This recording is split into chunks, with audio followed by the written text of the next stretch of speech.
Bonjour à toutes et à tous. Aujourd'hui, on va parler des bienfaits de la natation. Déjà, premièrement, sur la santé mentale. Les endorphines sont produites et donc l'hormone du plaisir, l'hormone du bonheur est sécrétée. Ça fait du bien, ça détend, ça apaise, ça soulage. Sur la santé mentale, c'est assez rapide. Mais sur la santé physique, il y a beaucoup de choses à dire. Déjà, ça tonifie tous les muscles. La natation est l'un des rares sports au monde, si ce n'est le seul, qui travaille tous les muscles dans un même mouvement. Quand je fais un crawl, quand je fais une brasse ou un papillon ou un dos crawlé, tous les muscles de mon corps sont engagés. Il y en a qui sont engagés de façon primaire, d'autres secondaire et d'autres même tertiaire. Mais tous les muscles sont engagés. Et ça, c'est intéressant. Ça veut dire que quel que soit le mouvement que je fais, je travaille tous mes muscles, je les tonifie tous. Et ça, c'est vraiment très intéressant. Ensuite, on observe des bienfaits sur la circulation sanguine. Le fait de nager permet de fluidifier, d'oxygéner et donc d'avoir une meilleure circulation sanguine de par l'air que l'on inspire et que l'on expire. On expire par le nez quand on descend sous l'eau. Très bon pour le cœur. Grâce au mouvement que vous effectuez, vous pouvez affiner votre silhouette. Et ça, c'est génial pour la perte de poids ou pour les femmes qui veulent avoir des hanches beaucoup plus fines ou les hommes qui aiment avoir le dos en V. Eh bien, ça vous aide. Et ça, c'est génial. Alors, bien sûr, il faut pratiquer les deux types de natation. La natation de vitesse qui permet une intensité maximale dans un moment court et la natation d'endurance pour pouvoir développer la force, la ténacité et la profondeur du muscle. C'est bon aussi pour les maux de dos. Grâce à votre position, aux exercices et aux mouvements que vous faites, sans oublier les articulations.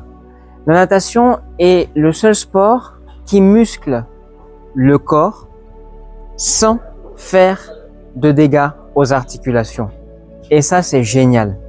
Ça vous permet d'apaiser les maux au niveau du dos, d'apaiser les douleurs articulaires, d'en guérir.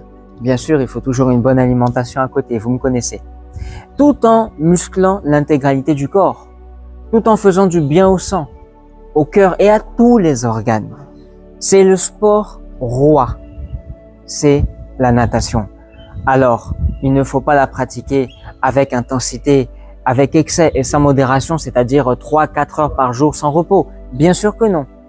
Mais une fois par semaine, se faire déjà 1 heure pour débuter, c'est pas mal. Les personnes qui font 2 fois par semaine, 1 heure, 1 heure et demie ou 2 heures, c'est pas mal. C'est important d'écouter son corps, c'est important de sentir ses muscles. Dans la natation, il y a des personnes qui utilisent des variantes, je ferai une autre vidéo là-dessus, qu'on appelle l'aquagym. Moi, ce que je vais vous conseiller, c'est dans ces moments de détente que vous cherchez, l'apesanteur. Vous avez l'effet d'apesanteur quand vous êtes dans l'eau, grâce à ce qu'on a coutume d'appeler la poussée d'Archimède. Vous mettez au milieu. Alors, vous gonflez pas trop les poumons, sinon vous montez à la surface. Si vous êtes dans l'eau, que vous videz tout l'oxygène, vous descendez. Donc, vous essayez de vous maintenir au milieu. Et là, vous aurez la sensation d'apesanteur. L'eau, c'est génial.